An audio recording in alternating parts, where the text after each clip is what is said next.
Dunki versus Salaar, Dunki versus Salaar, कौन जीतेगा, कौन बड़ा है, कौन छोटा है, किसने क्या किया, किसने क्या नहीं किया, कितनी स्क्रीन मिलेगी, कहां कौन रिलीज होगा।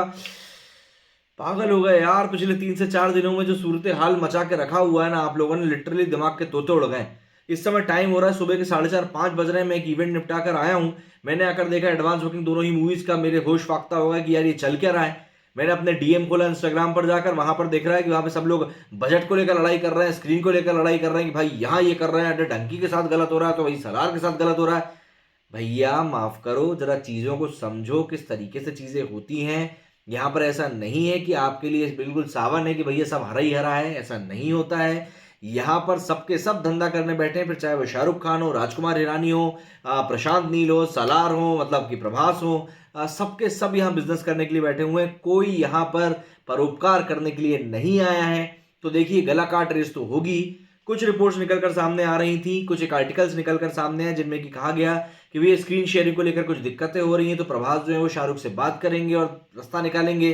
बट मैं आपको बता दूं, ऐसा मुझको नहीं लगता कुछ हो रहा है। ये सिर्फ बहती गंगा में हाथ धोने वाली न्यूज़ है और कुछ भी नहीं है। सब चीजें प्री डिसाइडेड है। ऑब्वियस सी बात है यार, नॉर्थ में शाहरुख को ज्यादा ही शोज मिलेंगे। प्रभास पैन इंडिया स्टार हैं, बट उनको यहां पर कॉम्प्रोमाइज करना पड़ेगा। And same thing goes with Shahrukh Khan in south region. वहां पर प्रभास से बड़ा कोई नहीं है, तो वहां पर शाहरुख खान को कॉम्प्रोमाइज करना पड़ेगा। तो थोड़ा यहां से तुम खाओ, थोड़ा यहां से हम खाते हैं, दोनों मिलकर एक बैलेंस बनाते हो, फिर हम आगे बढ़ते हैं। इस तरह का कुछ सूरत हाल है। तो एक एक करके आपको पहले इन दोनों ही मूवीज के बारे में कुछ ऐसी बातें बता देता हूं जो आपके लिए इन दोनों मूवीज को कंपेयर करते टाइम जानना बहुत जरूरी होगा।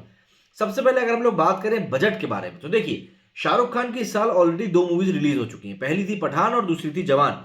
इन दोनों के अगर हम बजट की बात करें तो पठान का जो बजट है वो 200 करोड़ रुपए के प्लस में था।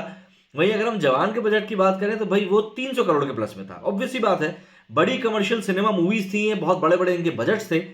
But the most surprising fact is, अगर आप बात करें अब डंकी के बजट के बारे में, तो डंकी का जो बजट है वो 85 to 100 करोड़ बताया जा रहा है। जी हाँ, मात्र 85 to 100 करोड़ रुपीस। अब इसमें अगर आप मार्केटिंग के पैसे को जोड़ दें, प्रमोशन वगैरह मार्केटिंग वगैरह में जो पैसा खर्च हुआ है वो इसके ऊपर खर्च हुआ है करीब करीब 20 से 25 करोड़ रुपए। तो ऐसे में इस मूवी का जो इन टोटल बजट जा रहा है, सब कुछ मिला जुला के आपके सामने एक मूवी को परोसने का जो बजट जा रहा है भैया, वो जा रहा है मात्र 120 से 125 करोड़ रुपए।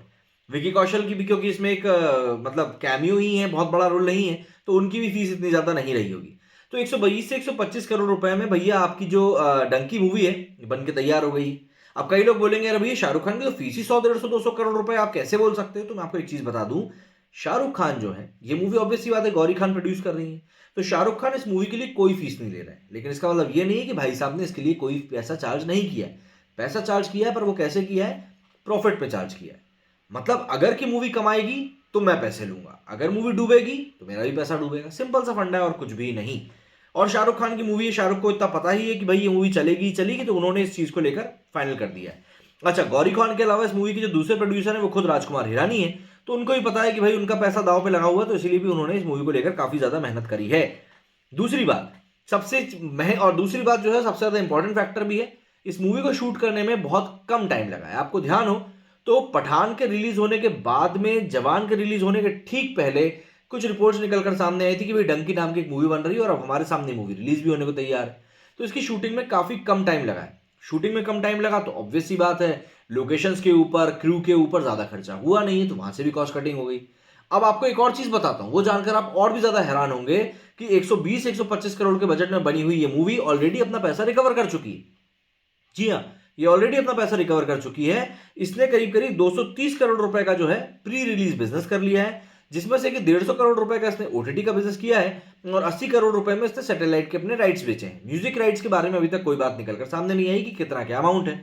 अब अगर हम लोग इस पैसे को उठाकर साइड में रख दें, 120 करोड़ के बजट को कंसिडरेशन में रखें, तो बॉक्स ऑफिस के ऊपर थिएटर में इस मूवी को 180 से 200 करोड़ रुपए कमाने हैं और ये मूवी हिट की श्रेणी में आ जाएगी। अब 180 से 200 करोड़ वहां से पकड़ लो, 230 करोड़ रुपए ये पहले ही कमा चुकी, तो मतलब हो गई ना भाई ये तो है। चलिए, ये तो हो गई किसकी बात में भैया, डंकी की बात। अब आ जाते हैं जरा सलार के ऊपर। सलार की बात करें तो भाई सलार का जो बजट है वो काफी ज्यादा है। एक इंडिया में बनी हुई कुछ महंगी मूवीज में इसका नाम शुमार होगा। 400 करोड़ रुपए के आसपास इसका बजट बताया जा रहा है।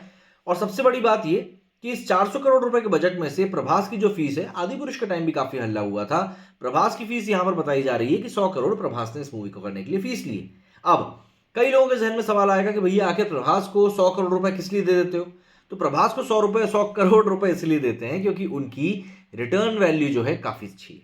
आप चाहे आदिपुरुष की बात कर लें, भले ही मूवी फ्लॉप की श्रेणी में गई, लेकिन ओपनिंग 2-3 दिनों में ही इस मूवी ने 250-300 करोड़ रुपए पहुंच दिए थे। राधेश्याम की बात करें, उसने भी अच्छी कमाई करी थी। साहो की बात करें, उसने भी अच्छी कमाई करी थी। और बाहुबली को तो फिर हम ना ही गिने तो शायद बेहतर रहेगा। तो प्रभास को सिर्फ उनकी स्टार वैल्यू के लिए ही 100 करोड़ रुपए फीस दी जाती है कि बंदे के ऊपर अगर आप पैसा लगाओगे तो भैया पैसा तो रिटर्न हो ही जाएगा। अब अगर हम बात करें पैसे के रिटर्न होने की, तो आपको यह बात जानकर और हैरानी होगी कि 400 करोड़ रुपए के बजट में बनी हुई सालार ने 350 करोड़ रुपए ऑलरेडी कमा लिए। 350 करोड़ रुपए आप प्री रिलीज कैसे कमाए? तो भाई साउथ में सबसे महंगी बिकी है ओटीटी के ऊपर ये मूवी 160 करोड़ रुपए में। इसके अलावा इसने सैटेलाइट राइट्स और म्यूजिक राइट्स को बेचकर बाकी के बचे हुए पैसे ऑलमोस्ट जो 190 करोड़ रुपए के आसपास हो रहा है वो अंदर कर लिया है। ऐसे करके 350 करोड़ रुपए सालार पहले ही कमा चुकी है। अब क्या बोलूं मैं आपको, मतलब मूवी ने तो कमाई कर ही ली है ना, फिर बचता ही क्या है। खैर, इसके आगे बढ़े तो थिएटरिकल बिजनेस की अगर हम बात करें तो 400 करोड़ रुपए के बजट में बनी हुई मूवी अगर 500 से 550 करोड़ रुपए का बिजनेस मूवी थिएटर्स में कर लेती है तो ये एक हिट की श्रेणी में आ जाएगी, है ना। पैसा ही पैसा है बाबू, वही है, पैसा ही पैसा, जहां देखो वहां पैसा ही पैसा है। दूसरी बात, अगर हम लोग यहाँ बात करें सर्टिफिकेट की, तो डंकी के साथ में यहाँ पर एक प्लस पॉइंट है कि उसको यूएस सर्टिफिकेट मिला, मतलब कि फैमिलीज इसको एंजॉय कर पाएंगी। वहीं प्रशांत नील की इस मूवी को सालार को ए सर्टिफिकेट मिला है। बट एक बात जो निकलकर सामने आई वो ये कि प्रशांत नील के सामने ऑप्शन दिया गया था कि ये कुछ सीन्स हैं, अगर आप इन सीन्स को अपनी मूवी से कट कर देते हैं तो we will issue you US certificate. But Prashant Neel ने कहा कि नहीं, ये सीन्स हम नहीं हटा सकते क्योंकि ये मूवी की जान है, मूवी में बहुत ज्यादा इनकी अहमियत है, इनको हटा देने से कहानी की आत्मा के साथ छेड़खानी करने जैसा हो जाएगा, तो इसीलिए इन्होंने उसको नहीं हटाया।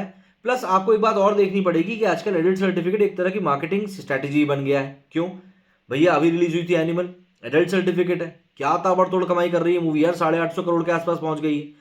तो आप ये नहीं कह सकते कि आज की तारीख में एडल्ट सर्टिफिकेट जो है वो ये बोलता है कि भैया आपकी जो मूवी है वो नहीं चलेगी, ऐसा नहीं है।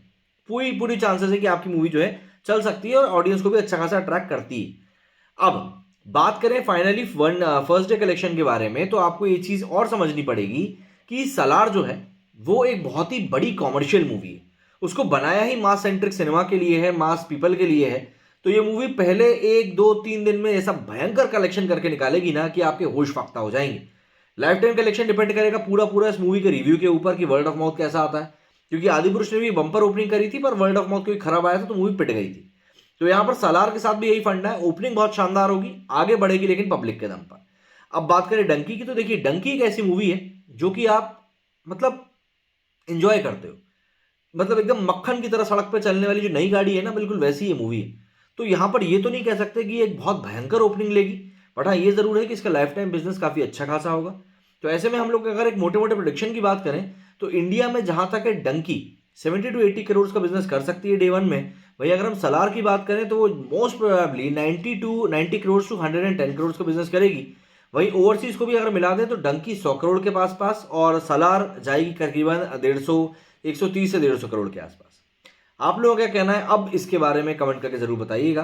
अच्छा एडवांस बुकिंग तो बताई नहीं आप लोगों को भैया, 1-1.25 करोड़ रुपए की दोनों की एडवांस बुकिंग भी हो गई है ना। और अभी सालार के शोज काफी कम है, ऑलमोस्ट 1100 ही शोज है सालार के। और अगर हम बात करें डंकी की तो उसके करीब 2300-2400 शोज हो चुके हैं। ये जो मैं सुबह 4 बजे आपको 4:30 बजे की आपको मैं ये बात बता रहा हूँ। अब क्या कहना है आप लोगों का इस बारे में कमेंट करके जरूर बताइएगा। मेरे वीडियो फिलहाल इतना ही। जय हिंद, जय भारत।